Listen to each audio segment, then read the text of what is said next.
Texas, USA, Stevie Ray Vaughan, Tightrope.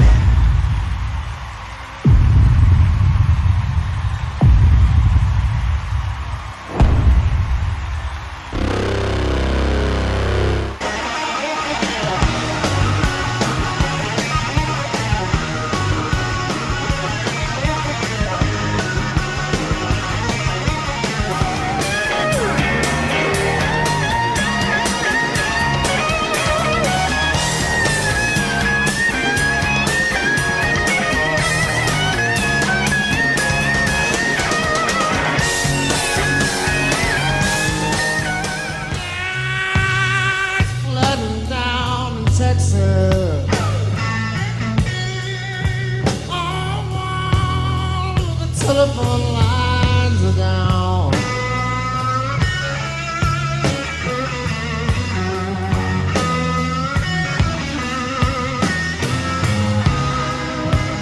Well, I've been trying to call my baby. The number one guitar influence that formed the way that I play guitar and my love for Stratocasters came down to three individuals. One in particular stands out, Stevie Ray Vaughan. Stevie to me was a guitar player that would never be topped in terms of raw emotion, style, and tone. He was a true blues man, which is why it is difficult to compare him to the likes of Hendrix. Jimi Hendrix to me was a blend of blues and a majority of rock and roll, whereas to me, Stevie was more blues than rock and roll. Stevie Ray Vaughan was born on October 3, 1954, to Jimmy Lee Vaughan and Martha Jean in Dallas, Texas.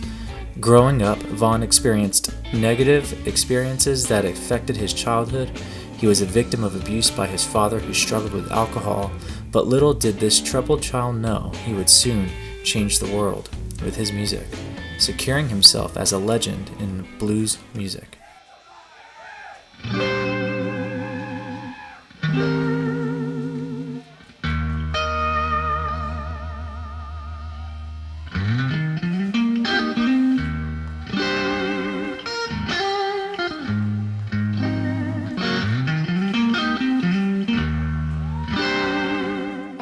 In the 60s, Stevie looked up to his brother Jimmy, which resulted in him trying different instruments, such as the drums and saxophone. But everything changed in 1961 when Stevie received his first guitar for his 7th birthday, a toy guitar from Sears. He started to learn by ear and dove into music libraries that consisted of Albert King, Otis Rush, Jimi Hendrix, and Muddy Waters. In 1963, Jimmy handed down a Gibson ES-125T to Stevie, and this was his first electric guitar. Later on, he acquired Jimmy's Fender Broadcaster, which then he traded for an Epiphone Riviera.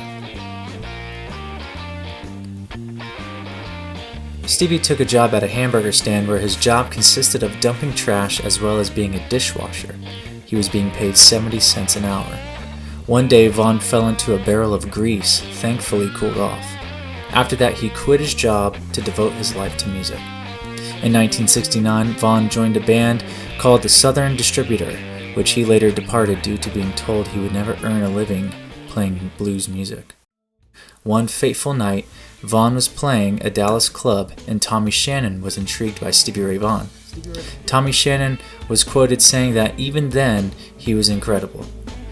Shannon took up a bass and the two jammed together, then began performing together after several years. In 1970, Vaughan joined a band called Liberation.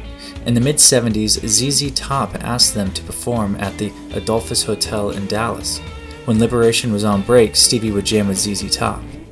In the early 70s, Vaughan was attending high school at Justin F. Kimball High, and his night shows were affecting his studies, which ironically included music theory.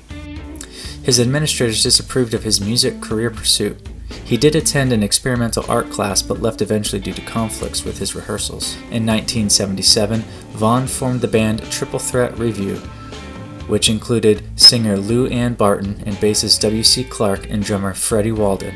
In 1978, bassist W.C. Clark left and Vaughan renamed the band Double Trouble. Walden, the drummer, ended up leaving and forced Vaughan to look for a new drummer, where he soon met Chris Layton.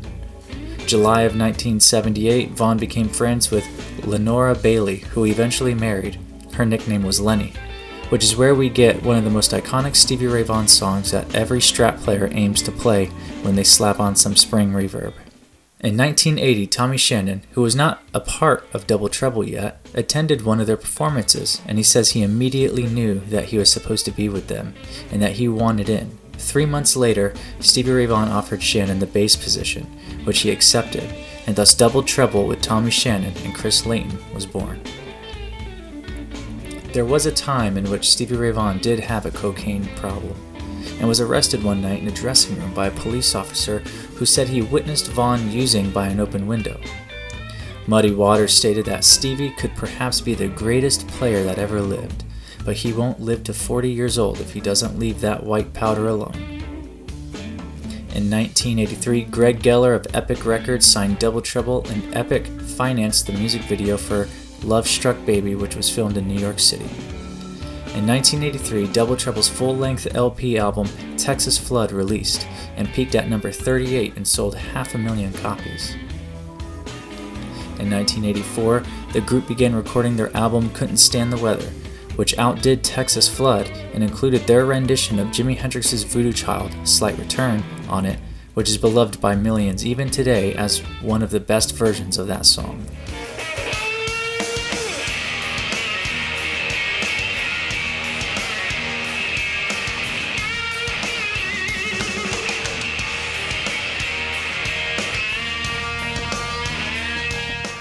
Stevie Ray Vaughan, despite his success, still struggled with two things: alcohol and cocaine. His alcohol dependence started when he was just 6 years old after stealing drinks from his dad when his parents would leave the house. At the height of his abuse, he would drink 1 quart of whiskey and do 7 grams of coke each day. In September 1986, Double Trouble traveled to Denmark during their European tour, where one night he became very ill from near-death dehydration, in which his doctor said he was a month away from dying. After his stay in London, he traveled back to the States and checked into rehab in Atlanta, then later on checked into rehab in Austin, Texas.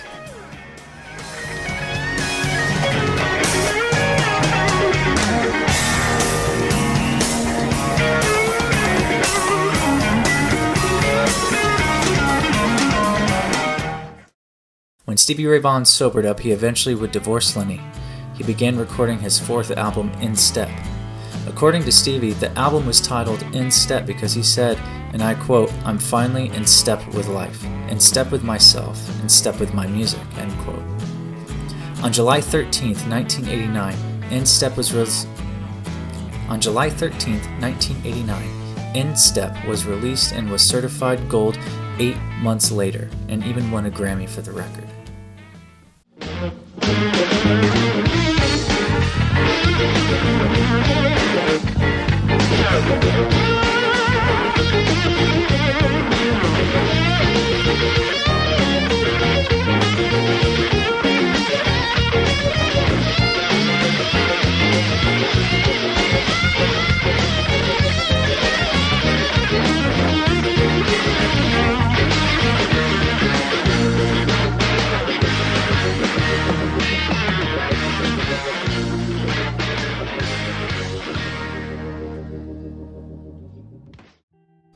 August 27th, 1990, at 12:50 a.m., a date burned in the minds of many as the day that one of the best guitar players alive passed away due to a helicopter crash.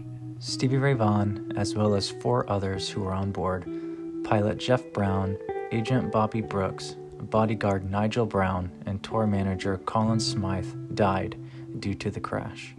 August 31st, 1990, Stevie's funeral service was conducted in Dallas, Texas, where an estimated 3,000 mourners joined a procession. Some of the well-known attendees included Jeff Healey, Charlie Sexton, ZZ Top, Colin James, Stevie Wonder, Bonnie Raitt, and Buddy Guy. Stevie Ray Vaughan's grave marker reads, "Thank you for all the love you passed our way." Although Stevie Ray Vaughan has passed, his legacy lives on, and his influence can be seen in the likes of Kenny Wayne Shepherd, John Mayer, and many more. In 2003, Rolling Stone placed him at 7th among the 100 greatest guitar players of all time. He was inducted into the Rock and Roll Hall of Fame alongside Double Trouble in 2015, and Guitar World ranked him as #1 in its list of the greatest blues guitarists. In 1994, Austin, Texas, erected the Stevie Ray Vaughan Memorial on the hiking trail beside Lady Bird Lake.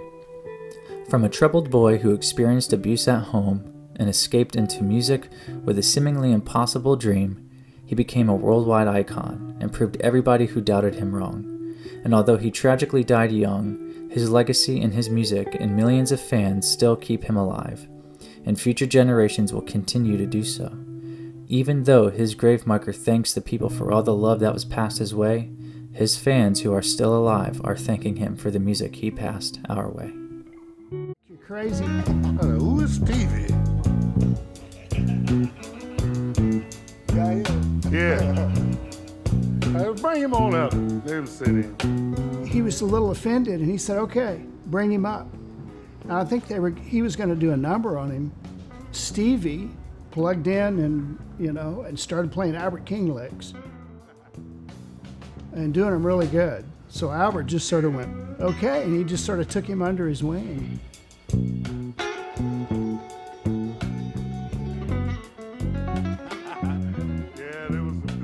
Not only did he survive it, he kind of came out the other end just like this really inspired guy. And I've seen footage of concerts he did once he sobered up and had a new direction and really sort of replaced all of the chaos with just music and this amazing attitude. And there's just never been anybody like that. I mean, I'm sort of shocked when I listen to live Stevie Ray Vaughan at how amazing it was. Almost like superhuman, and this guy's... I was listening to Poison and Motley Crue, and then I heard Stevie Ray Vaughan, and there was a big regime change in terms of posters in my bedroom wall, you know. If these weren't good tunes, they would just be excuses for guitar playing, and people would have eventually looked the other way, or he would have been a guitar playing phenomenon only within guitar players.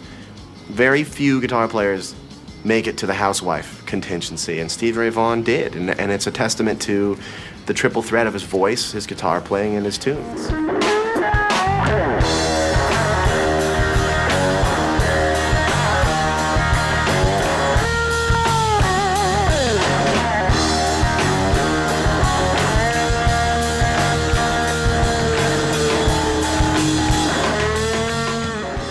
And how things all pan together in the society for which we live. Stay the course, 1,000 points of light. And I would just like to say that, I'd like to make this clear that...